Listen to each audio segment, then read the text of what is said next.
ട്രംപിന്റെ തീരുവക്കെണിയിൽ വിയറ്റ്നാമും പെട്ടിരിക്കുകയാണ്.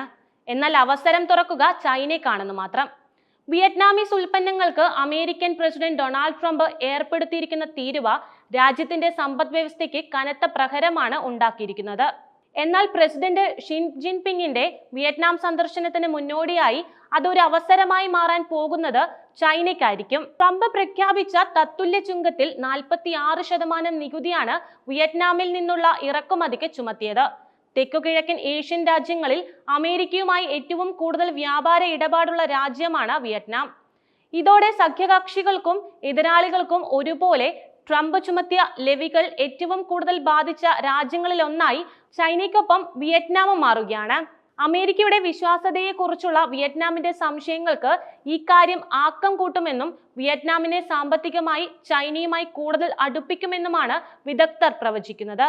വിയറ്റ്നാമിന്റെ കയറ്റുമതി അധിഷ്ഠിത സമ്പദ് വ്യവസ്ഥയെ സംബന്ധിച്ചിടത്തോളം ഉടനടിയുള്ള ഈ സാമ്പത്തിക ആഘാതം വ്യാപാരത്തിലും നേരിട്ടുള്ള വിദേശ നിക്ഷേപങ്ങളുടെ വരവിലും വളരെ ദോഷകരമാണ് എന്നാണ് സിംഗപ്പൂരിലെ ഐസിയാസ് യൂസഫ് ഇഷാഖ് ഇൻസ്റ്റിറ്റ്യൂട്ടിലെ വിയറ്റ്നാം സ്റ്റഡീസ് പ്രോഗ്രാമിലെ വിസിറ്റിംഗ് ഫെലോ ആയ എൻഗുയൻ ഗാൻജിയാൻ പറയുന്നത്. ദീർഘകാല നാശനഷ്ടങ്ങൾ ഇതിലും മോശമായേക്കാം. അതുകൊണ്ട് തന്നെ ഇനി അമേരിക്കയുമായി ഒരിക്കൽ തകർന്ന വിശ്വാസം പുനഃസ്ഥാപിക്കുക എന്നത് രാജ്യത്തിന് എളുപ്പമാകില്ല എന്നും അദ്ദേഹം പറഞ്ഞു. അമേരിക്കയുമായി 123 ബില്യൺ അമേരിക്കൻ ഡോളറിന്റെ വ്യാപാര ബന്ധമാണ് വിയറ്റ്നാമിനുള്ളത്. അമേരിക്കൻ താരിഫുകൾ മറികടക്കാൻ ആഗോള നിർമ്മാതാക്കൾ ചൈനയിൽ നിന്ന് ഉൽപാദനം മാറ്റിയതോടെ സമീപ വർഷങ്ങളിൽ അമേരിക്കയിലേക്കുള്ള കയറ്റുമതി അഭിവൃദ്ധി പ്രാപിച്ചിരുന്നു. വിയറ്റ്നാം പ്രധാനമന്ത്രി ഫാം മിൻ ചിൻ അമേരിക്കയോട് ഇരു രാജ്യങ്ങളും തമ്മിലുള്ള നല്ല ബന്ധത്തിന് അനുസൃതമായ ഒരു താരിഫ് നയം സ്വീകരിക്കാൻ അഭ്യർത്ഥിച്ചുവെന്നാണ് ഔദ്യോഗിക വിയറ്റ്നാം വാർത്താ ഏജൻസി റിപ്പോർട്ട് ചെയ്യുന്നത്. വാണിജ്യ മത്സരം കൂടുതൽ തീവ്രവും സങ്കീർണവും പ്രവചിക്കാൻ പ്രയാസകരവുമാണെങ്കിലും ഈ വർഷത്തെ വളർച്ചാ ലക്ഷ്യമായ 8% കൈവരിക്കുമെന്നത് വിയറ്റ്നാം പ്രധാനമന്ത്രി പ്രതിജ്ഞയെടുത്തിരിക്കുന്ന ഒരു കാര്യമാണ്. അതിനെ കുടപിടിക്കുക ചൈനയായിരിക്കുമെന്നും അഭ്യൂഹങ്ങൾ ഉയരുന്നുണ്ട്. ദ്രവീകൃത പ്രകൃതിവാതകം, കാറുകൾ, കാർഷിക ഉൽപ്പന്നങ്ങൾ തുടങ്ങിയ ഉൽപ്പന്നങ്ങളുടെ തീരുവ കുറച്ചുകൊണ്ടും സ്റ്റാർലിങ്ക് സേവനങ്ങൾക്ക് അംഗീകാരം നൽകിക്കൊണ്ടും അമേരിക്കയുമായ വ്യാപാര മിച്ചം കുറയ്ക്കാൻ വിയറ്റ്നാം ശ്രമിക്കുന്നുണ്ട്. വ്യാപാര ചർച്ചകൾക്കായി അമേരിക്കയിലേക്ക് ഒരു പ്രതിനിധി സംഘത്തെയും രാജ്യം അയക്കുന്നുണ്ട്.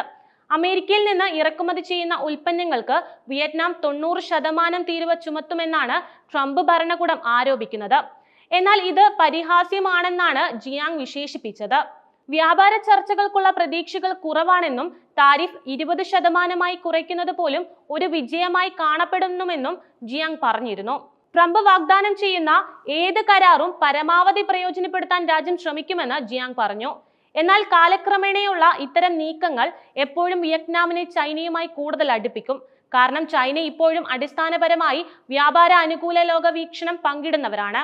വിയറ്റ്നാമിന്റെ സമ്പദ് വ്യവസ്ഥയിൽ താരിഫുകൾ വിനാശകരമായ പ്രത്യാഘാതങ്ങൾ ഉണ്ടാക്കുമെന്ന് ന്യൂ സൗത്ത് വെയിൽസ് സർവകലാശാലയിലെ എമറിറ്റസ് പ്രൊഫസർ കാൾ തായർ പറഞ്ഞു.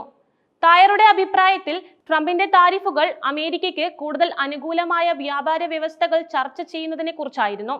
എന്നാൽ നൈക്കി, ആപ്പിൾ, ഇന്റൽ തുടങ്ങിയ വിയറ്റ്നാമിൽ സാധനങ്ങൾ നിർമ്മിക്കുന്ന അമേരിക്കൻ കമ്പനികൾക്ക് ഇപ്പോൾ വലിയ തിരിച്ചടിയാണ് ഉണ്ടായിരിക്കുന്നത്.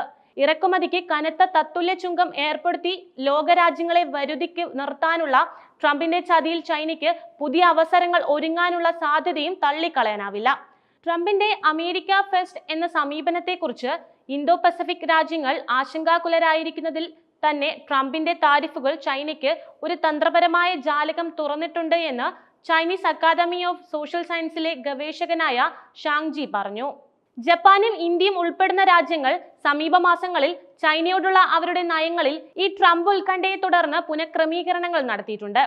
18 മാസത്തിനുള്ളിൽ ഷി ജിൻപിങ്ങിന്റെ രണ്ടാമത്തെ വിയറ്റ്നാം സന്ദർശനമാണിത്.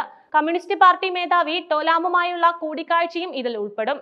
ദക്ഷിണ ചൈന കടലിനെ ചൊല്ലിയുള്ള തർക്കം നിലനിൽക്കുകയും അമേരിക്കയുമായുള്ള വിയറ്റ്നാമിന്റെ ബന്ധം മെച്ചപ്പെട്ടു വരികയും ചെയ്തിട്ടും വിയറ്റ്നാമുമായുള്ള ചൈനയുടെ ബന്ധം ഏറെക്കുറെ സ്ഥിരമായി തുടരുകയാണ്. കംബോഡിയ, മലേഷ്യ സന്ദർശനങ്ങൾ കൂടി ഉൾപ്പെടുന്ന ഈ യാത്ര വിയറ്റ്നാമിന്റെയും തെക്കുകിഴക്കൻ ഏഷ്യയുടെയും മൊത്തത്തിലുള്ള ചൈനയുടെ പ്രാതിനിധ്യം അടിവരയിടുന്നതാണ്. വിയറ്റ്നാമും മേഖലയിലെ മറ്റ് അമേരിക്കൻ സഖ്യകക്ഷികളും പങ്കാളികളും ട്രംപിന്റെ വ്യാപാര യുദ്ധങ്ങളിൽ നട്ടം തിരികെയാണ്.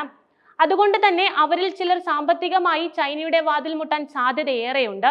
അവിടെയും ചൈന എന്ത് നിലപാടാണ് സ്വീകരിക്കുക എന്നത് കാണേണ്ടത് തന്നെയാണ്.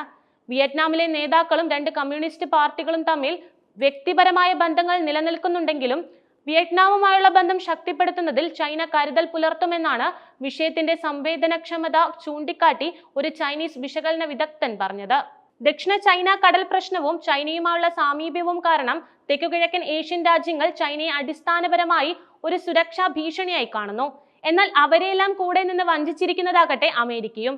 അമേരിക്ക ചൈന മത്സരത്തിൽ ഇനി തെക്കുകിഴക്കൻ ഏഷ്യൻ രാജ്യങ്ങൾ എന്ത് നിലപാട് സ്വീകരിക്കും എന്നതിൽ ട്രംപിന്റെ താരിഫ് കൊടുങ്കാറ്റ് ഒരു വലിയ ഘടകമാകുമെന്നാണ് നിരീക്ഷകരും ചൂണ്ടിക്കാട്ടുന്നത്.